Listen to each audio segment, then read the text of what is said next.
अब जब समाचार मिले भाई, यहाँ चित्तौड़ में भी समाचार मिले कि अटैक करने के लिए कौन आ रहा है, अकबर। तो इन्होंने कहा भाई अपनी तैयारियां की जाए। तो उदय सिंह ने अपने सारे मंत्री संतरी सामंत बड़े बड़े जो भी अधिकारी थे सबको बुलाया और बुलाकर अकबर का अटैक होने वाला है, वहां से एक बड़ी सेना आ रही है, बताओ अपनी क्या तैयारियां, कितने हथियार हैं, कितनी सेना है अपने पास में। जब सारे सलाह मशविरा कर रहे थे तो एक राय निकल के आई। सब लोगों ने कहा कि देखो सर, अपने लड़ने का तरीका क्या है कि बाहर से जब भी बड़ा अटैक होता है तो अपने किले के दरवाजे बंद करके अंदर बैठ सकते हैं, क्योंकि किले इतने मजबूत किले हैं कि जल्दी से कोई भी दुश्मन हमारे किलों को तोड़े, इसलिए हमें बाहर जाके लड़ने की आवश्यकता ही नहीं। पब्लिक को भी अंदर शिफ्ट करो, इतने बड़े बड़े किले के अंदर क्या रह सकती है पब्लिक।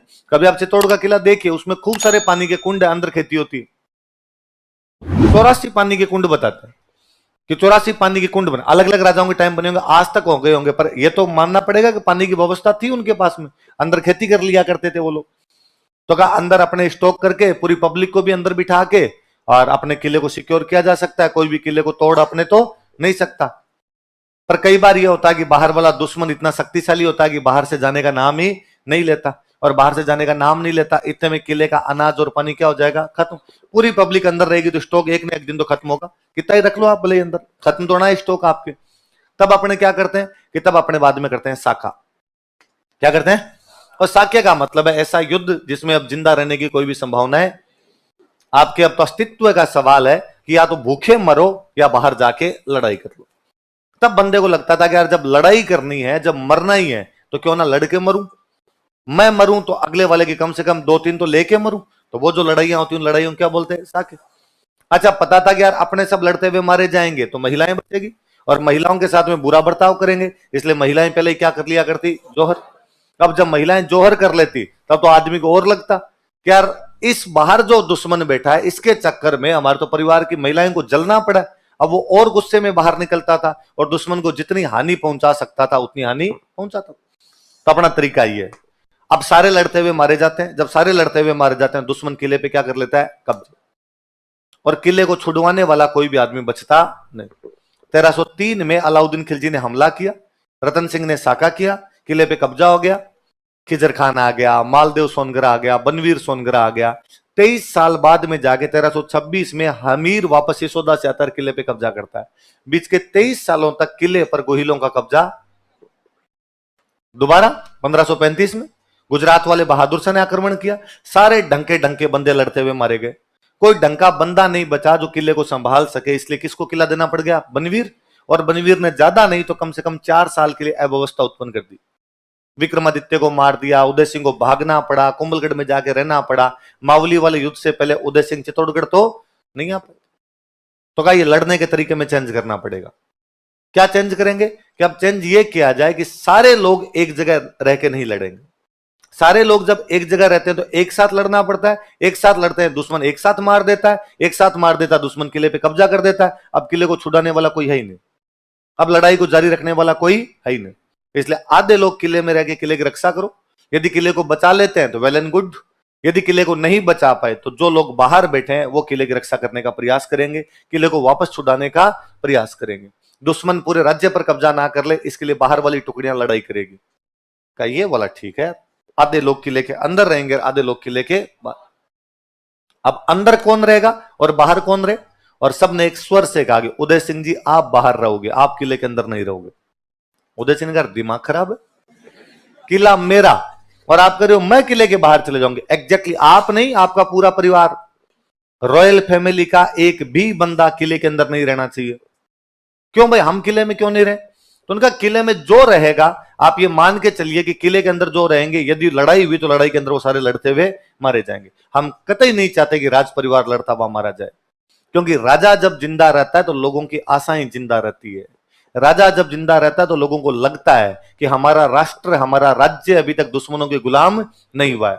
और जब राजा मर जाता है जनता अपने आप को निराशा में पाती है, जनता का मोरल डाउन होता है, जनता को यह लगता है कि अब हम दुश्मन के गुलाम बन गए, और जनता दुश्मन को टैक्स देना शुरू कर देती है। और एक बार यदि जनता को यह लग गया कि हमारा राजा ये नहीं हमारा राजा वो, और उसको टैक्स देना शुरू कर दिया, उसके बाद राज्य पर कब्जा करना बहुत ही मुश्किल हो जाता है। पर राजा यदि जिंदा है तो नई सेनाएं बना पाएगा, जनता को साथ खड़ा कर पाएगा, जनता उसको टैक्स देती रहेगी, वापस दुश्मनों से लड़ पाएंगे। ये लड़ाई लंबी है, अब ये संघर्ष लंबे करने पड़ेंगे, एक जगह पे मरने से पार नहीं पड़ेगी। इसलिए उदय सिंह को कहा कि पूरी रॉयल फैमिली को लेकर बाहर निकला जाए। कहां जाएंगे? तो कहा पहाड़ियों में। कहां जाया जाए? जब सेना कम हो तो लड़ने का सबसे अच्छा तरीका पहाड़ है, छापामार युद्ध किए जाए। कैसे युद्ध किए जाए?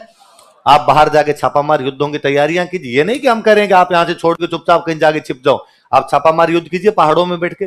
किला बचाने की जिम्मेदारी आपकी नहीं, किला बचाने के लिए आपकी फौज खूब है। यदि बचा पाती है तो ठीक, वरना आप राज्य की रक्षा कीजिए, आप जनता की रक्षा कीजिए, आप जनता की तरफ से लड़िए, पहाड़ों में रहिए, छापामार युद्ध कीजिए।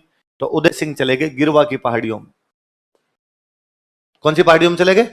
कौन सी पहाड़ियों में चले गए? सब किला किसको दे के जाए? तो दो बंदों को किले की जिम्मेदारी दी गई। एक बंदे का नाम था जयमल और एक बंदे का नाम था पत्ता। कौन कौन दो बंदे बताओ देखे? आप लिखो फिर मैं और समझाता हूं। जयमल तथा पत्ता ने चित्तौड़ किले का मोर्चा संभाला। सुनना इधर बात सुनो। जयमल मेड़ता के राजा थे। जयमल कहां के राजा थे? वापस सुनना देखो बात। हमने पढ़ा था कि खानवा के युद्ध में मेड़ता से भाग लेने के लिए गए थे वीरमदेव। कौन गए थे? खानवा के युद्ध में भाग लेने के लिए कौन गए? वीरम। पर इस युद्ध में खाली वीरमदेव नहीं गए थे, वीरमदेव के एक भाई और गए थे। भाई का नाम था रतन सिंह। भाई का नाम कौन था? मेड़ता से भाग लेने के लिए कौन कौन गए? दो भाई, वीरमदेव और रतन सिंह। वीरमदेव तो कौन है? मेड़ता के राजा। और रतन सिंह कौन है? राजा का भाई। इस युद्ध में रतन सिंह लड़ते हुए मारे गए थे। खानवा युद्ध में मेड़ता से कोई लड़ते हुए काम आया था तो वो बंदा कौन था? रतन सिंह। किसके भाई है? वीरमदेव युद्ध हार गए तो अपने वापस मेड़ता चले गए और रतन सिंह युद्ध में लड़ते हुए मारे। रतन सिंह की बेटी का नाम था मीरा। रतन सिंह की बेटी का नाम क्या है? जिसकी शादी भोजराज के साथ की हुई थी। जिसकी शादी किसके साथ की हुई थी? वीरमदेव के बेटे का नाम था जयमल। वीरमदेव के बेटे का नाम क्या है? इसका मतलब जयमल और मीरा कजन है। जयमल और मीरा आपस में क्या है? अब और समझिए इस बात को। मेड़ता के वीरमदेव ने खानवा युद्ध में भाग लिया। युद्ध हारने के बाद वापस चले गए। वीरमदेव की बाद में डेथ हो गई। वीरमदेव की डेथ हो गई तो राजा कौन बन गए? कौन बन गए? जयमल। और जयमल की कजन है मीरा, जिनकी शादी कहां पर की हुई है? मेवाड़, सांगा के बेटे भोजराज के साथ, है ना। और अभी वो मेड़ता में राजा बने हुए जयमल और आपके चित्तौड़ के अंदर राजा बने हुए उदय सिंह। चित्तौड़ में राजा कौन है? जब जयमल यहां पर मेड़ता में राजा थे तो अकबर पहले मेड़ता पर अटैक करता है और 1562 में मेड़ता पर कब्जा कर लेता है। अकबर ने मेड़ता पर कब्जा कब कर लिया था? 1562 में अकबर ने कहां पर कब्जा कर लिया? मेड़ता। किसको हरा के? तो जयमल बेरोजगार। जब 1562 में जयमल के हाथ से मेड़ता निकल गया तो जयमल को लगा अपने कहां जाएं, तो जयमल चले गए मेवाड़। कहां चले गए? मेवाड़ में राणा जी कौन है? उदय सिंह। उदय सिंह उसकी बहन के देवर हैं। उदय सिंह का बड़ा भाई है भोजराज, तो उसकी शादी किसके साथ हो रही है? मीरा भाई। मीरा भाई और जयमल आपस में क्या लगते हैं? बहन भाई। तो उसके लगा अपने रिश्तेदार, पुराने रिश्ते हैं अपने। तो जयमल यहां से कहां पर चले जाते हैं? आपके मेवाड़। मेवाड़ चले जाते हैं उदय सिंह के पास। तो 1562 के अंदर जयमल कहां पर नौकरी कर रहे हैं? मेवाड़। कहां पे नौकरी कर रहे हैं? मेवाड़। किसके पास में? जब ये बात आई कि किले को कौन संभालेगा तो जयमल ने कहा मैं, मुझे एक्सपीरियंस अकबर के खिलाफ लड़ने का, मैं अकबर से 1562 में लड़ चुका हूं। ठीक है, मेड़ता के अंदर हम जीत नहीं पाए थे पर एक बार वापस मौका दीजिए, इस बार हम वापस लड़ेंगे अकबर से। तो किले का मोर्चा एक तो किसको दे दिया गया? और सुन, जयमल के रियल बहन थे फूल कंवर। भाई मीरा तो कजन है, जयमल की जो रियल बहन है उनका नाम क्या था? फूल कंवर की शादी की हुई थी फतेह सिंह चुंडावत के साथ। किसके साथ में की हुई है? एक मेवाड़ में एक सामंत है जिनका नाम क्या है? फतेह सिंह चुंडावत। इनके साथ शादी की हुई है। मेवाड़ में राजसमंद जिले में एक जगह पड़ती है आमेट। कौन सी जगह? आमेट के एक सामंत थे जिनका नाम क्या था? फतेह सिंह चुंडावत। उनके साथ में किसकी शादी की हुई है? फूल कंवर। फूल कंवर किसकी बहन है? मेवाड़ में 16 बड़े ठिकाने थे। कितने बड़े ठिकाने थे? सलूम्बर पढ़ा था जैसे हमने, तो सलूम्बर तो सबसे बड़ा है, वैसे बड़े ठिकाने कितने थे? 16। उन 16 में एक ठिकाना कौन सा हुआ करता? आमेट। जैसे सलूम्बर चुंडावतों का ठिकाना था, वैसे आमेट भी किसका ठिकाना था? चुंडावतों का। और आमेट के सामंत कौन है यहाँ पर? फतेह सिंह चुंडावत। इनके साथ में किसकी शादी की हुई है? किसकी बहन है? इन फतेह सिंह चुंडावत का नाम अपभ्रंश होता होता हो गया फत्ता। क्या हो गया? अपने किताब वालों ने लिखना शुरू कर दिया। क्या लिखना शुरू कर दिया? मुझे लगता है किताब वालों ने इसलिए भी कर लिया होगा नाम लिखना कि पत्नी का नाम क्या है? फूल। सरल याद हो जाए, टाबरों को ज्यादा दिक्कत नहीं आए, इसका मतलब है जयमल और पत्ता आपस में साले बहनों ही है। जयमल और पत्ता आपस में क्या है कि जयमल की रियल सिस्टर है फूल कंवर, और उसकी शादी किसके साथ में की हुई है? पत्ता का दो, फत्ता का दो, आप उन्हें क्या कर दो, फतेह सिंह चुंडा। तो जयमल कहां के राजा है? अकबर मेड़ता पर कब्जा कब कर लेता? पत्ता कहां के सामंत है? आमेर। और जो आमेर था वो मेवाड़ का कैसा ठिकाना है? प्रथम श्रेणी। कैसा ठिकाना है? First grade, second grade, third grade से ठिकाने हुआ करते। तो फर्स्ट ग्रेड के कितने ठिकाने थे? 16। उनमें से एक कौन सा हुआ करता? लिखो थोड़ा सा। अकबर अपना मोर्चा लगाता नीचे आके, अंदर किले के अंदर जयमल पत्ता अपना स्टॉक फुल करके जनता को पूरी को अंदर शिफ्ट करके किले के दरवाजे बंद करके अंदर बैठे में। अकबर ने कहा कोई बात नहीं। अब तक तोपों वगैरह का प्रयोग खूब होने लग गया था, अकबर के पास खूब सारी तोपें थी।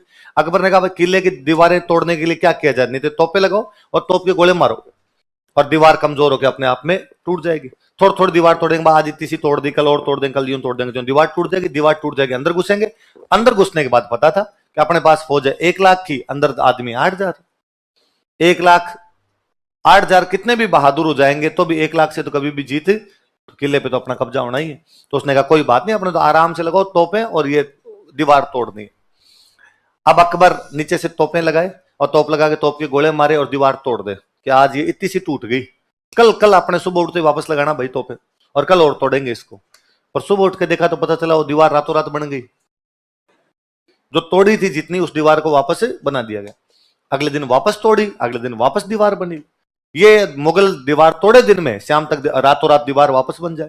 तो अकबर ने कहा पता तो लगो इतना कौन इंटेलिजेंट आदमी है कि रातों रात निर्माण कार्य करवा लेता है। तो पता चला अंदर जयमल है। अंदर कौन बैठा हुआ है? और जयमल ये सब कामकाज करवा लेता है। जयमल कौन? कहो मेड़ता वाला राजा, वो जयमल जिससे हमने 1562 में क्या छीन लिया था।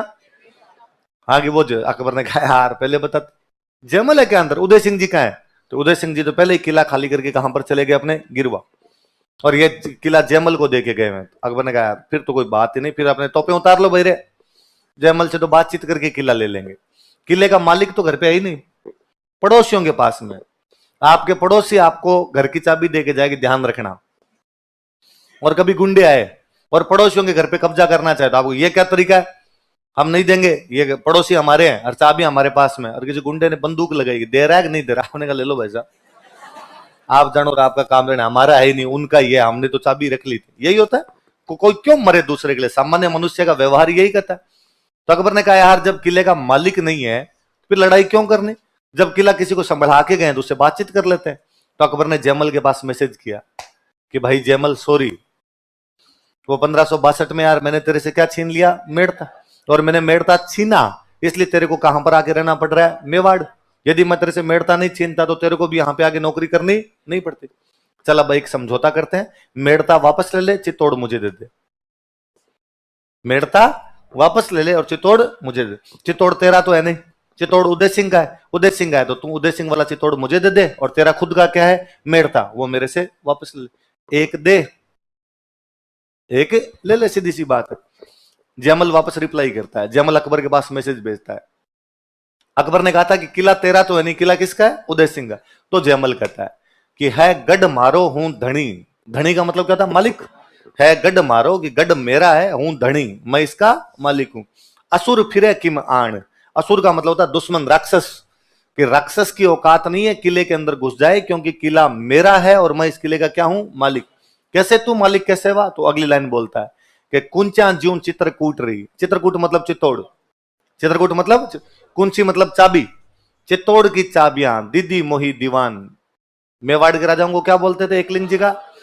दीवान जी चित्तौड़ की चाबियां मुझे दे के गए हैं, इसलिए मैं किले का मालिक हूं, किला मेरा है, और तेरे जैसे राक्षस की औकात नहीं है कि किले के अंदर घुस जाए। अकबर ने कहा भाई यार सेंटी हो गया, ऐसे नहीं करते। और अकबर ने एक नया प्लान भेजा। अकबर ने वापस मैसेज किया कि ये तो तेरे को मैं दे रहा हूं, मेड़ता तो तेरा है, तू ले ले। मेड़ता के साथ में एक जगह और दे देता हूं, नागौर। क्या दे देता हूं? एक के साथ एक। मेड़ता तेरा है वो तो तू ले ही लेगा, और साथ में तेरे को एक फ्री चीज और दे देता हूं। क्या दे दूंगा? नागौर। अब तू इतने बड़े का राजा है, पूरा नागौर और मेड़ता का राजा तू। क्यों लोगों की नौकरियां कर रहे? चित्तौड़ मुझे दे दे और जाके आराम से अपना राज कर। कहां कहां पे राज कर? मेड़ता और। जयमल जी का वापस रिप्लाई है, भूख न मिटे मेड़तोर, ना मिटे नागौर, आ रजवट भूख अनोखड़ी न मरिया मिटे चित्तौड़। कि ये कोई नागौर और मेड़ते से तो भूख आज मिटे न कल मिटे, ये तो वीरता की भूख है अकबर, मरने पे मिटेगी। तो अकबर की बात समझ में आ गई कि आदमी सीधे सीधे तो पार पड़ने वाला।